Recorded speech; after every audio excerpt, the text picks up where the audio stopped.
So just real quick, what you're asking is, can you use deadly force in the defense of property? Again, I use the example, you're at home and you hear a noise downstairs, you go to your kitchen and there's a ninja. Well, we have to judge, when we're going to taser somebody if they're on an elevated surface, things like that, because if we tase them and they can't. Or were they like, okay, I'm withdrawing, I'm done. Withdrawing and communicating that withdrawal. Yeah. It has to be very clear, clear. Hands up, I'm out.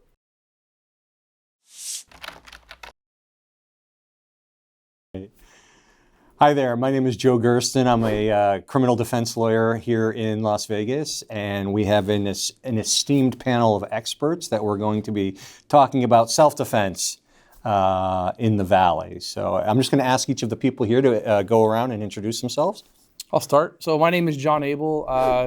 Worked for LVMPD for 18 years this month.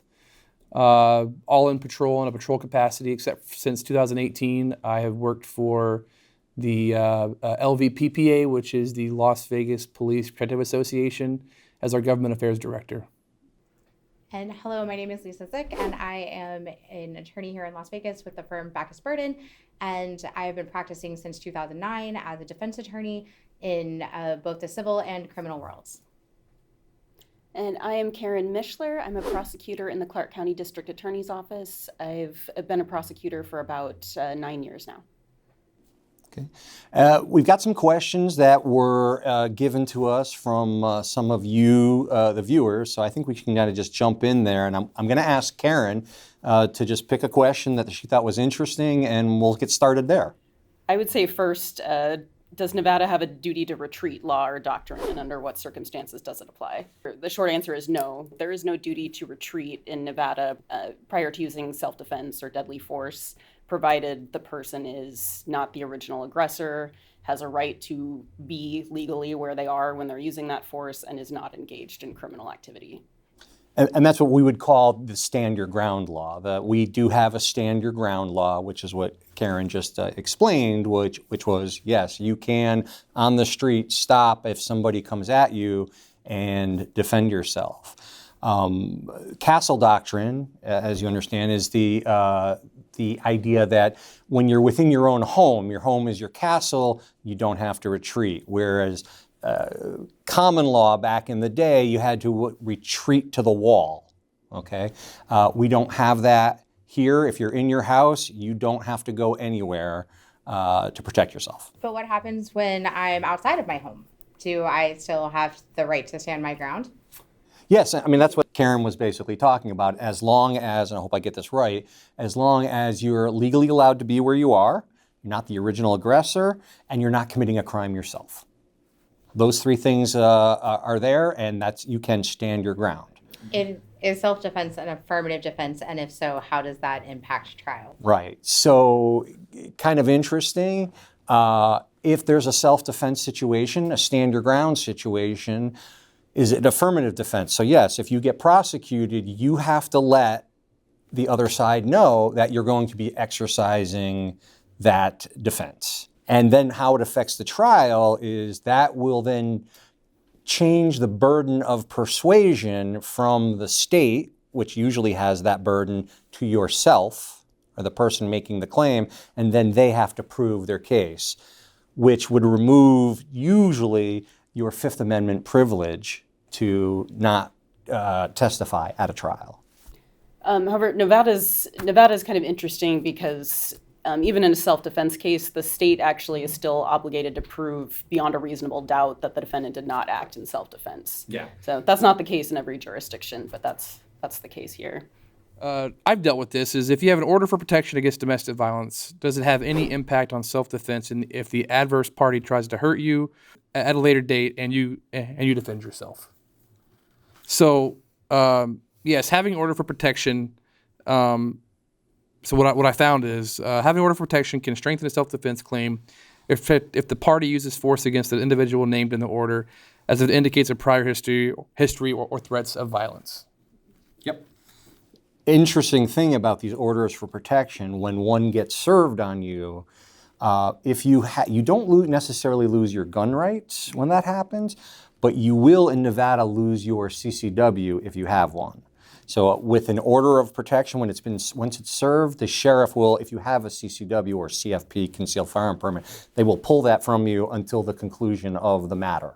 You actually are told that you cannot carry at all while the order of protection is in place. Yeah, and again, that's where it gets kind of interesting, because if it's an extended order, the judge can add that in. As far as I know, just the general, usually that 45-day, the initial, you don't have your gun rights potentially hampered.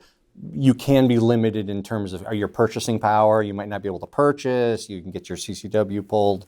There's a whole host of... If the order of protection is extended up for the 1-year period, which is the authority that the court has in some limited circumstances, they can go beyond that. But usually the hearing master has the authority to enter the order for 1 year. If it's going to go beyond that, usually the hearing will happen in front of a district court judge and not the hearing master. But if it does get extended beyond that temporary 30 or 45-day period, in the order itself, it says you cannot carry. No. So for law enforcement officers, what I found is if you have an order of protection against you and your law enforcement officer, you can still carry in the line of duty. Mm-hmm. But at the end of your shift, you have to check your firearm into the armory at the area command. And you can't have any other firearms in your house either. So No personal weapons? No personal weapons. So while you have the order for protection, you have to basically bring in your firearms for safekeeping, and you can only carry your duty weapon while you're on duty. Interesting. Okay. Yeah, one thing I wanted to go back to with the protective orders is the reason they're relevant in a self-defense case is that for a person to lawfully use self-defense, they have to have both an actual belief that the other person poses a substantial bodily harm threat or threat to their life, and that belief has to be reasonable. Like a reasonable person in the same circumstances would also have to believe that this person poses that threat, and it's absolutely necessary to use force to avoid that threat. So the fact that if you've taken out a domestic violence protective order against that person, that's evidence of both of those things: your belief about this person posing a threat and the reasonableness of that belief. And I think the same analysis would probably then apply if perhaps in like a domestic violence case where maybe a domestic protection order was not in place, but if like the domestic violence judge had issued like a no contact order in a criminal case, like a bail conditional release, I think that analysis would probably apply. Like, hey, maybe there's not an official order of protection, but I think the domestic violence defense would probably be impacted if a court had said, hey, you have a no contact order, don't contact this victim while this DV case is pending. So I actually do the domestic violence track in Justice Court 7, and did this morning, and Judge Wilson, as a regular practice, there's a no contact order on almost every case as a condition of release. Yeah, so that's pretty standard at this point. The other judge who's doing it now is Judge Bernstein. I don't know what she's very new. She's only been a couple of weeks now. I don't know what her actual policy is, but Judge Wilson, I know, is every case there's a no contact. And I think that's an important distinction. It's possible to have a protection order and that criminal bail condition. Those are two separate things. Yep. So both can be in place, or only one can be in place. But either way, there'd be an impact on the domestic violence Let's make it a little nuttier. Yeah. You've got the criminal stuff going, and usually during these cases, there's also a family component as well. Absolutely. Which is now you're going from the justice court to a district court, and a district court judge is going to be entering some kind of an order, either a no contact or no weapon. What we almost always see in those cases is in the family component is the temporary protection order will have some kind of carve out that says no contact other than about the children or custody or whatnot. So I would be curious to see what your opinion would be. What happens if the act which would necessitate the self-defense occurs during like a child exchange, a time when the parties are allowed to be contacting each other in the carve out of like that TPO? Do you think your analysis would change there? I don't think it necessarily would, because it would all come down to whether the use of force was reasonable. It's still, there wouldn't be any sort of violation of the TPO order if it were a situation in which they were allowed to have contact. But I think Still, self-defense is all about the exact circumstances, whether the belief was reasonable, whether it was whether there was actual belief. So I don't think it would change the analysis that much. And just to bring it up, because we were talking about this earlier, when it comes to these questions of self-defense, it's almost always a one-off question of fact. So judges are really I've found that they're very loath to, like I said, I had a preliminary hearing where the judge said, "Oh, this is a great case of self-defense, but a crime has been committed and you're just going to have to prove it to a jury. I'm not going to just dismiss the case now." So it's almost always that question of fact, that one-off that we have to look at from law school, the totality of the circumstances. Yeah, we all hear that. Yeah. I think more broadly, in a self-defense case, not just things like domestic violence protective orders, but information about the victim can often be relevant. If it's something that the defendant knew, like the victim was a violent gang member, something like that, all kinds of information about the victim can be admitted, provided it's something the defendant was aware of and it went into their belief and the reasonableness of it. Well, and I think there's actually case law on that. Like, what did the defendant know at the time? Yes. That impacted their decision? Yes. Please. Does self-defense apply in a civil case? And the answer to that is it depends, like the favorite lawyer answer. And it kind of like in a criminal case where there's an affirmative duty to tell the other side that you're going to apply, self-defense can be an affirmative defense in a civil case. The analysis, though, is slightly different in how it applies, but kind of the same factors, like not necessarily the criminal NRSs would apply, but the civil elements of like duty, breach, negligence, like those things, you look at the mentality of the person who is engaging and did they engage, but through a civil lens and not a criminal lens. Because yes, you can assert because in Nevada we have a comparative negligence, so that means was the person equally or more negligent than the other, and if they were, then they can't recover. And so if your defense is, I'm not responsible for the other person's injuries because I was defending myself, and a jury says that that's the case, then the plaintiff may not recover any money. So in that situation, let's say you're sued, or obviously there's a criminal trial, you're found not guilty, you can still be held liable in a civil court for the same thing. Yes, and like a perfect example of that's not necessarily self-defense related, but like the O.J. Simpson case, and the recovery of his items in the robbery. He was sued in trying to, in the case here in Nevada that he actually, that Jackie Glass found him guilty for, he was sued to recover money for that in that case.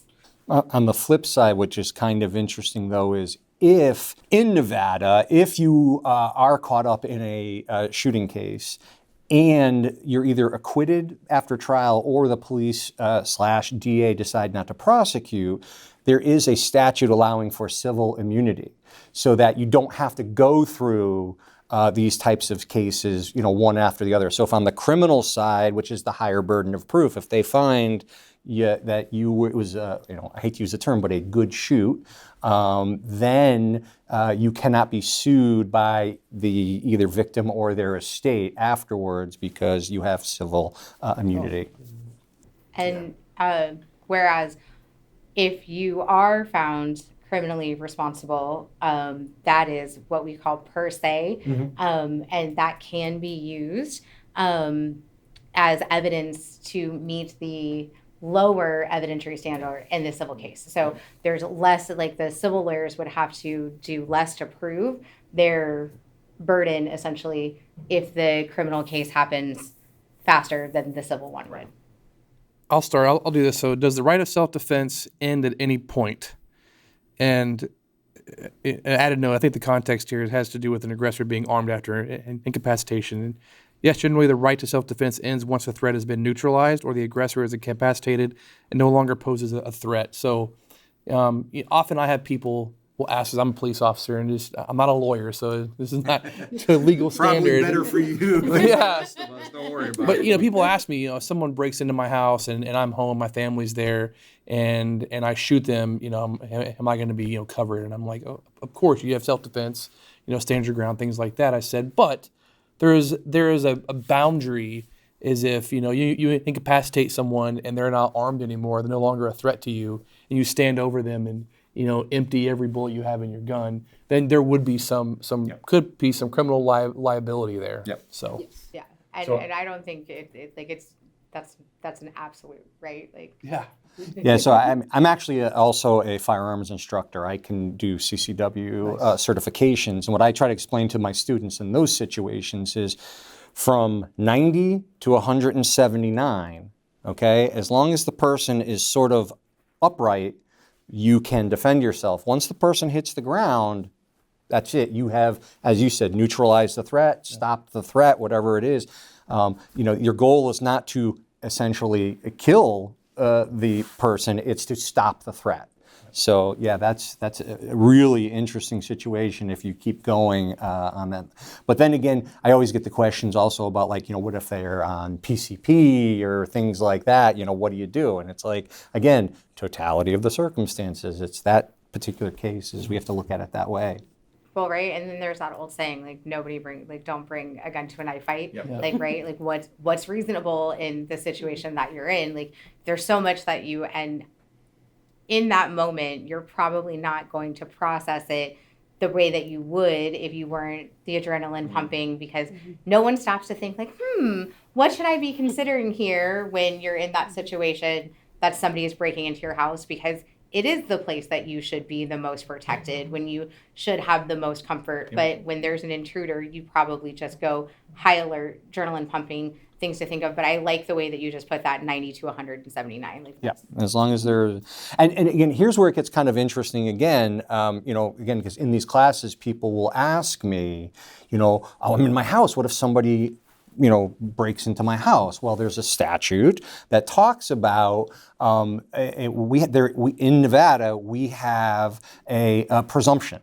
It's a rebuttable presumption, but two of the big ones are carjackings and home invasions. If you are subject to a carjacking or a home invasion, there is a presumption that was that was reasonable, that self-defense, as you mentioned earlier, it's got to be reasonable, and that it was sufficient to, light the fires in a person. Again, I use the example, you're at home and you hear a noise downstairs, you go to your kitchen and there's a ninja sitting right there, okay? There you go. And okay, rebuttable presumption. I don't think the police or the DA are ever going to push something like that. You're confronted by a ninja in your kitchen. That would be a legitimate, reasonable presumption. What if, though, it's little Johnny, the Cub Scout, who climbed through the doggy door looking for his doggy? Now, again, home invasion, reasonable presumption. Yeah. If you put Johnny down, I'm going to tell you right now, the DA is not going to accept that. They are going to rebut that presumption and come after you.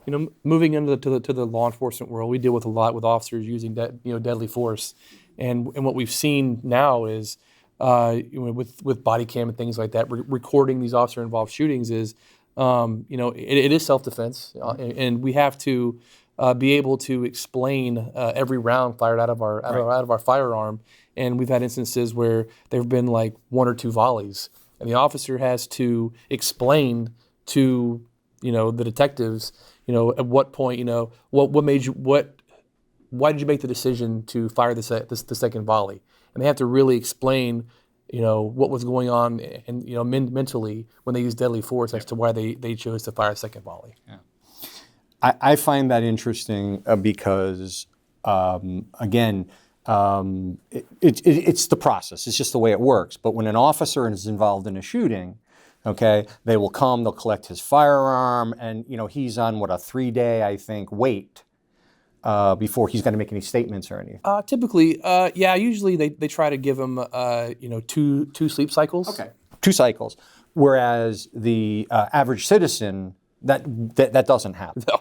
That doesn't happen. You are under the spotlight immediately, So just something for our viewers to be aware of, that if you're going to be carrying or somehow do get involved in self-defense situation, you're going to be ready to explain or ask for your lawyer immediately. I was going to bring that up because the difference with us is that in those situations, the officer is being compelled to give a statement, so they give them time to prepare. Whereas, we don't get the right to say, "Hey, I want an attorney. I don't want to speak to you." So there's a little difference, but always ask for your attorney. Yes. I teach at UNLV, and I always tell my students, like, all right, if you learn nothing else from this class, always ask for a lawyer. Always, it's good practice. Yes. I would agree with that. Even when you don't think you need them, it's not a bad idea to have them there. They can come later. It gives you time to decompress and wait for them to arrive. Exactly. I think this is an interesting question, and I'd be curious to see what everyone's answer to this is. And is self-defense a statutory or a constitutional right? Well, it's definitely statutory. It's contained in Nevada statutes, and it's definitely not. It's not a specifically enumerated constitutional right. That's not in the U.S. Constitution or the Nevada Constitution that people have the right to raise self-defense. It does.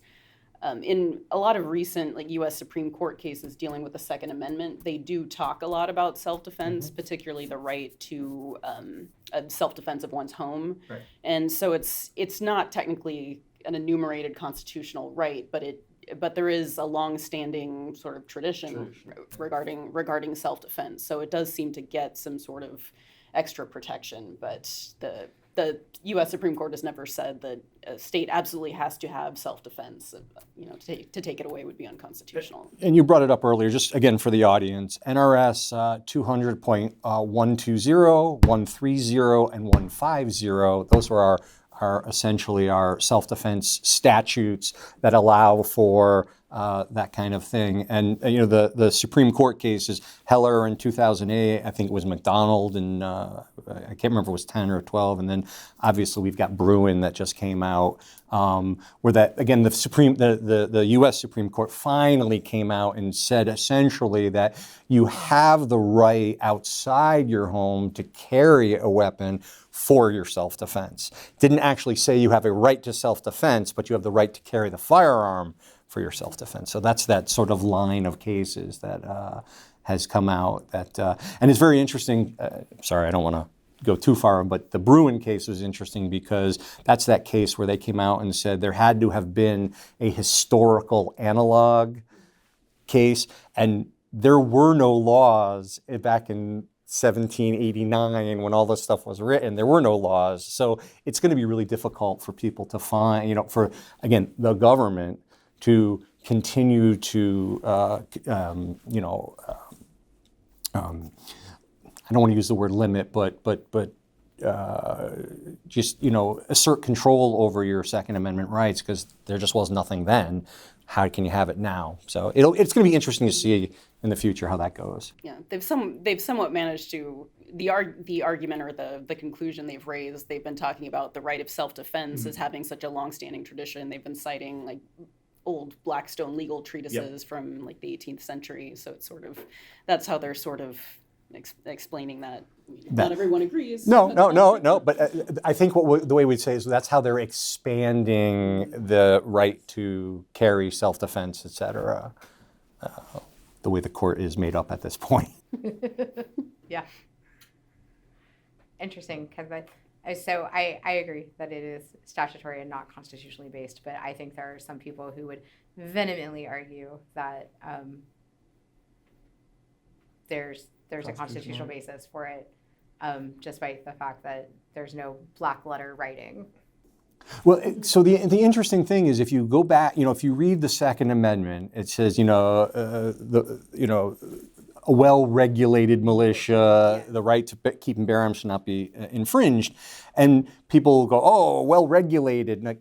It meant like well-oiled, not regulations. And the basis for how this all came about was, our founding fathers were not happy with George III's army. It was the best and biggest in the world, And they didn't want us to become like that.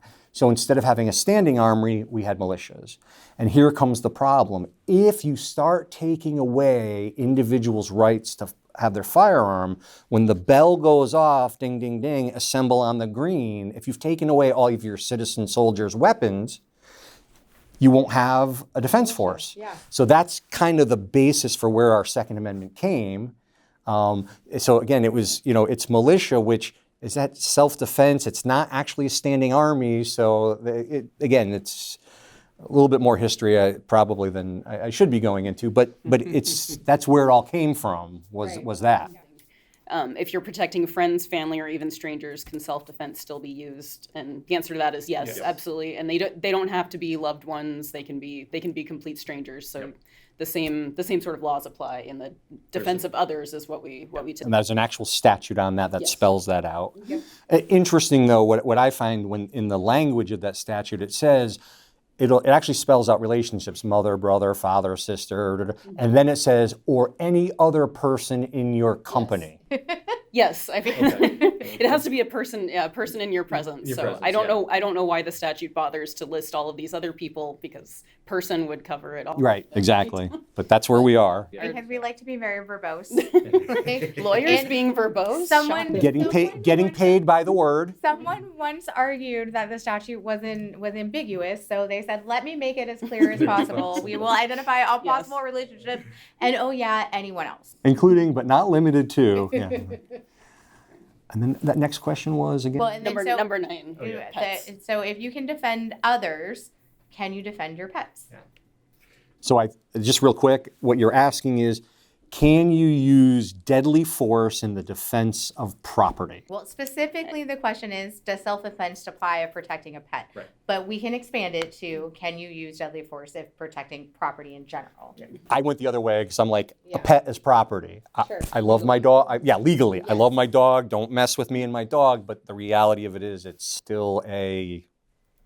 Right. Pet would not fall under the statute of person that we just discussed, right? So if it's like following the legal argument, as clear as that statute is, pet is not falling into a defense of others defense, right? So Correct. now we are looking at, can you defend property with self-defense? Right. And I think again, if this is occurring in your home, you have the right to defend an occupied home with the use of deadly force. So that's one thing to consider. Two, it might be a situation where you could say this person attacking your pet caused you to have an actual and reasonable belief that the person was a threat to you. It again depends on the totality of the circumstances.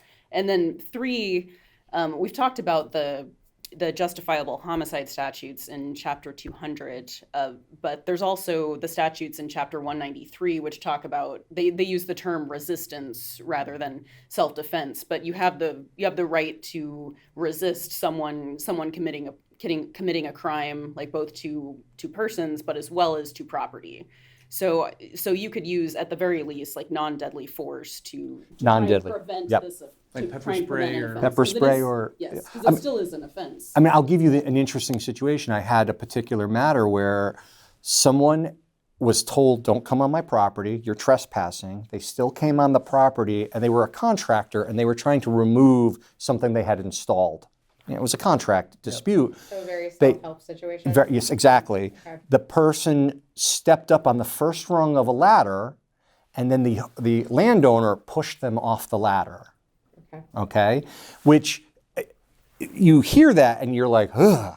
But again, they used only that much force that was necessary to protect their property, because this guy was about to rip something off the side of their home.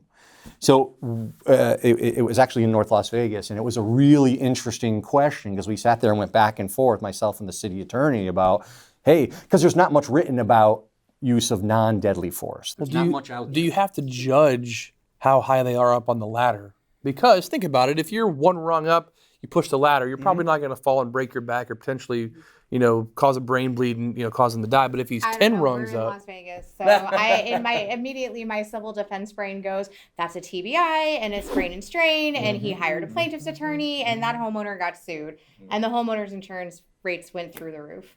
But the criminal defense side says there probably shouldn't have been charges. Yeah, there shouldn't have been. But again, and you know, we figured it out and everything. But yeah, that was the big issue, because like I said, there is not much in the case law, statutes, and everything as far as use of force in defense of property. And we ratchet it back just a little bit, go back to 2015. We used to have a statute on the books. It was removed in 2015 that said you can use deadly force in the defense of property. The old cattle laws. You know, if somebody took your steer, there you go. And as I explained to people, 2015, we actually joined the civilized world and we got rid of that, whereas a state like, I don't know, let's say Texas, there was a recent case, I was like 14 or 15, where guy hired a lady of the evening. She rolled him for his money and she ran and he shot and killed her over the $200. Went to a jury trial and he ended up being acquitted because the law in Texas was defense of property, $200 is property. He could use deadly force. Can't do that here. Cannot do that in Nevada. I'm wondering if the 2015 law was repealed because of the Bundy incident. I don't. That was over cattle. Yeah. I don't know. Well, that was federal, but yeah. 15 was a really interesting time for gun laws in Nevada. There was a lot of really interesting things. It's weird because that's when the Republicans held both Senate and the Assembly. Yeah. I'm curious though, going back to the latter question, the North Las Vegas incident, you started to give an analysis as to how high up he was on the rung. From a police perspective, is it obviously it's always in the officer's discretion as to charge it, or like at least what the citation is issued for, right? Like if we're talking misdemeanors, like what is the analysis that goes into something like that? So I would tell you, if I arrive on that scene, and it would, in my opinion, it would depend on how high up this person was, the injuries that were sustained. Because if he's 2 rungs up, the ladder's pushed over, and he sprains his ankle, maybe misdemeanor. Okay. But if he's 10 rungs up and he falls down and he's got a brain bleed and he's transported to the hospital and he could potentially die, felony. You're talking about great bodily injury or substantial bodily harm, things like that. So moving into police use of force as well, we have to judge, when we're going to taser somebody if they're on an elevated surface, things like that. Because if we tase them and they can't, and they go in the NMI, what they call it, then they'll fall over and they can't catch themselves. So it honestly would depend on how high up they were, what kind of injuries do they sustain. So those are all things I would look at. So going in kind of into the defense of property, does it matter if the defense is taking place in a home versus a car?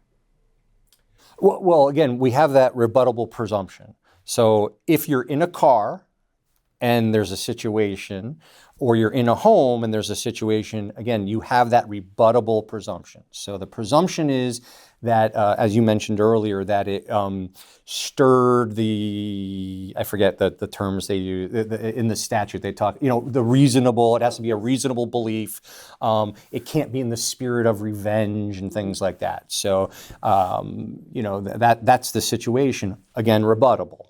There's a famous video, I don't know, guys, you've probably seen it, if you remember, it was in front of the world's biggest souvenir shop, Sahara, and the guy, he was a homeless guy, whatever, and there was a blue PT Cruiser, and somebody was videotaping him and kind of egging him on, and he went and there was a car, this blue PT Cruiser was kind of stuck in traffic, and he just blew out all the windows. He was just going nuts on the car.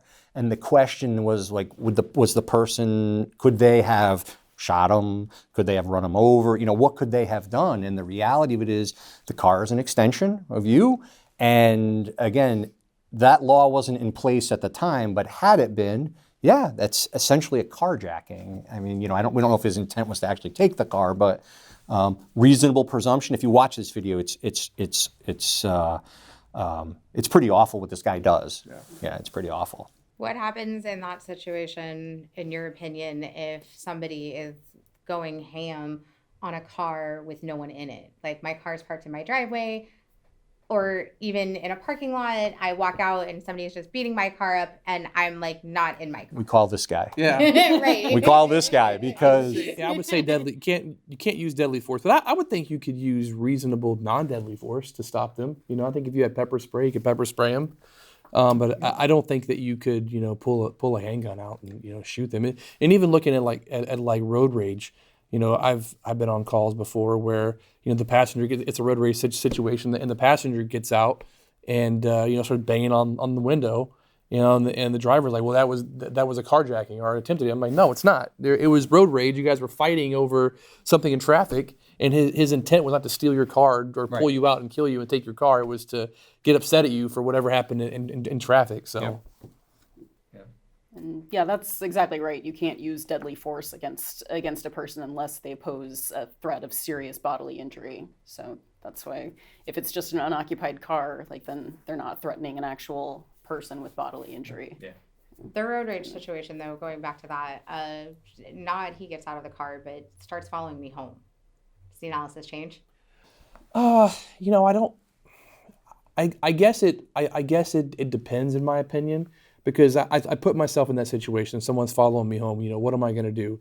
Depends on what their actions are. If they're just casually following me home, I'm probably not going to go home. Probably going to go somewhere else where it's a safe and a lit area while I'm on the phone with 911. But I think it changes a little bit if they follow you home and you get out of the car and they're there and you think the intent is for them to harm you. I think they maybe have a good reason to defend themselves with deadly force potentially. Sure. And that's where our stand your ground comes into place. Where are you committing a crime yourself? Are you someplace you're legally allowed to be? And are you not the original aggressor? Which in a road rage situation, that's the big analysis, who started it. Well, do you think that's an ongoing thing? Because by the time I get home, does that original aggressor still apply to me? Because if the road rage incident is over at that point, yeah? Or is it ongoing? Well, if you're asking me, that's going to be up to your lawyer. It really is, because you're right. Where does it start? Where does it stop? That again, that's part of the analysis. But and again, totality of the circumstances. I don't know. I mean, I can give you a situation where I think, yep, 10 seconds later, yep, 20 minutes later, they're probably not. So I wanted to bring it. So I've not personally dealt with the cases, but cases that I've heard of. So two guys are at a bar and they get into a bar fight, or they're outside of a club. There was an instance on Fremont where I think they got into like a little shoving match, and the guy turns around and just knocks the guy out. He falls to the ground, brain bleed, and dies. Is that a legally justified use of force? I mean, it ends up being deadly force. And we've had people convicted of that here, and not convicted, depending on the situation. Exactly. So that's why I always say, keep your hands to yourself. Yeah. Right? Because the I elementary school, I don't have. Works. Well, we don't have an answer to that. It really is going to depend on the situation. Yeah. Because and it goes back to, really, in that situation, you look at who started it. Did it continue? Because if you started and you walk away and then they come back, there's really a lot of factors that weigh into it, right? Because you look at it circumstantially, if I start something but it ends and you walk away and then it's an ongoing thing, where does it start and stop, and what are the factors that lead into it? So one of the cases they were at actually Stoney's, and they got into a fight inside the bar, and the one of the parties walked out.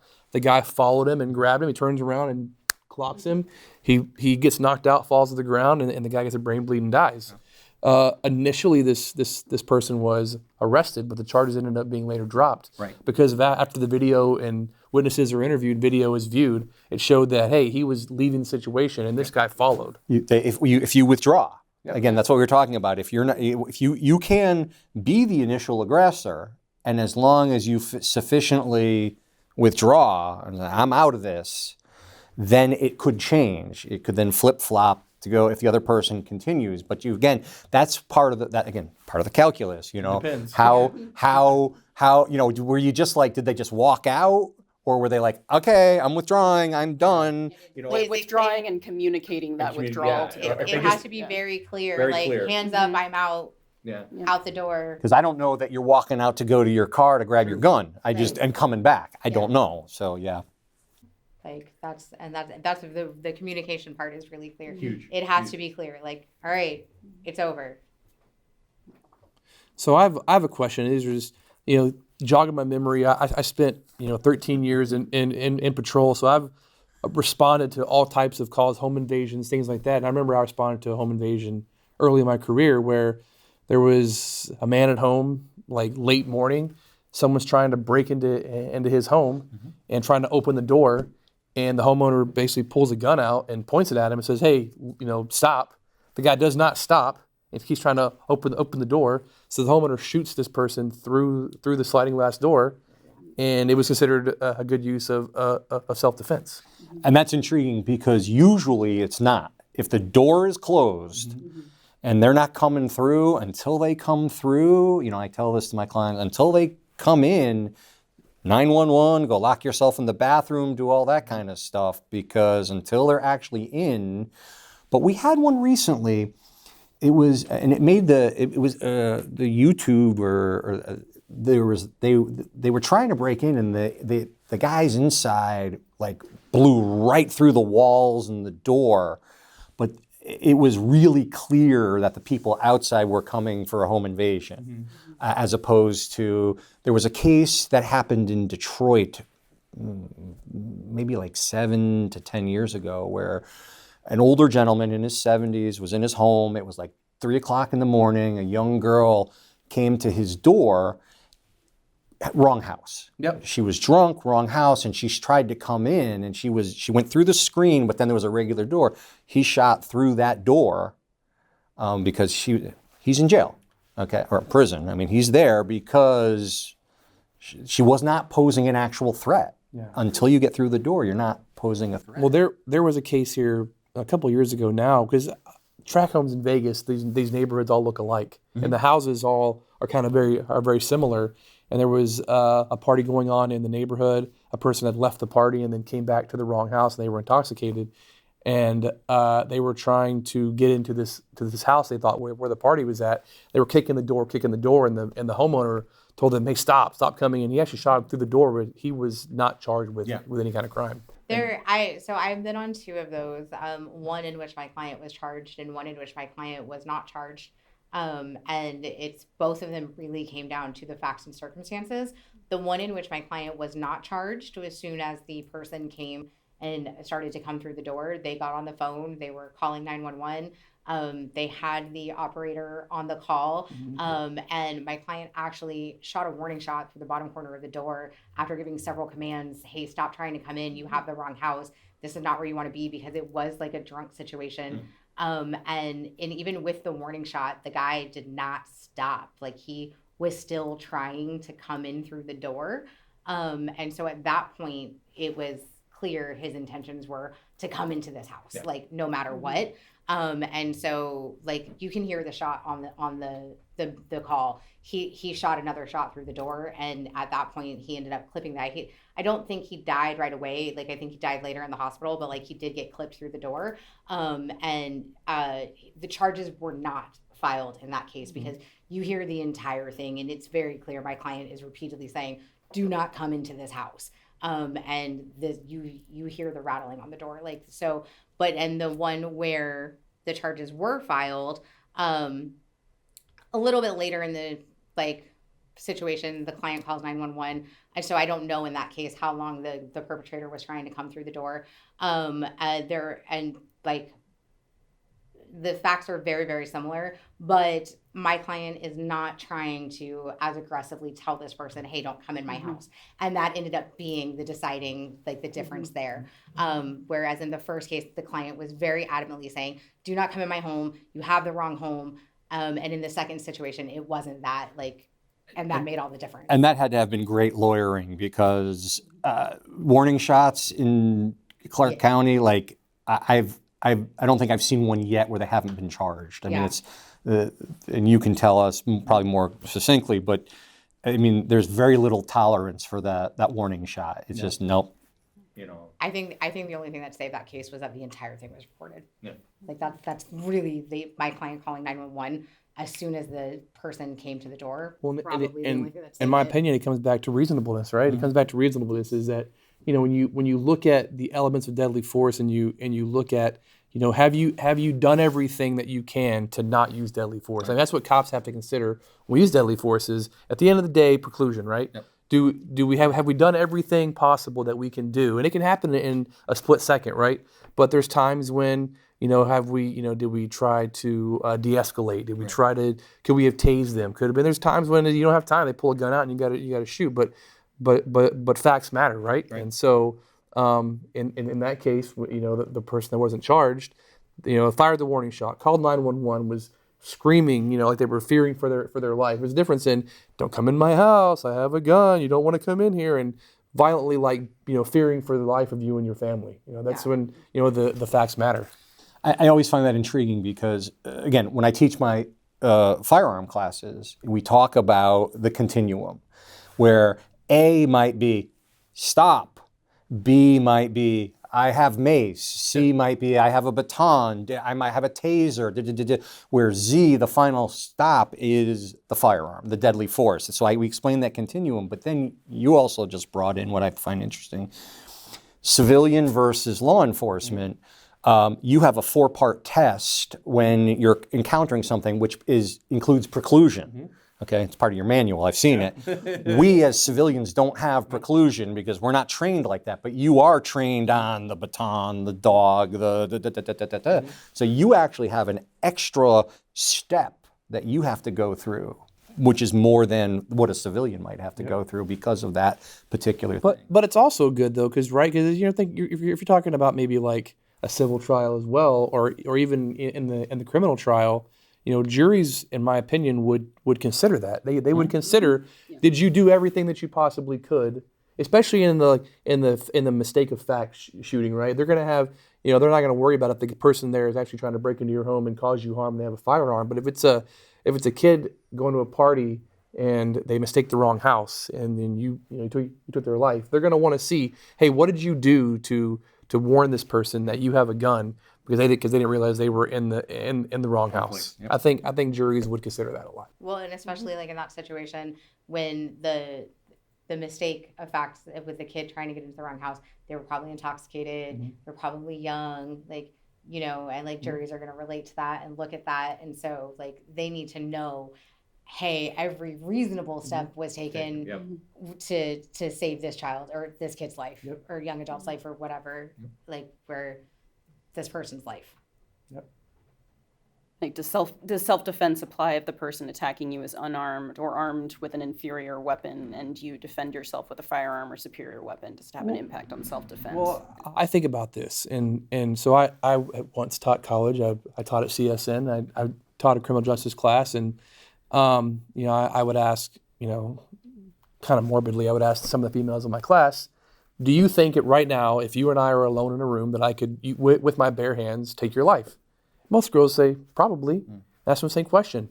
As a female, do you think with your bare hands you could take my life? Absolutely not.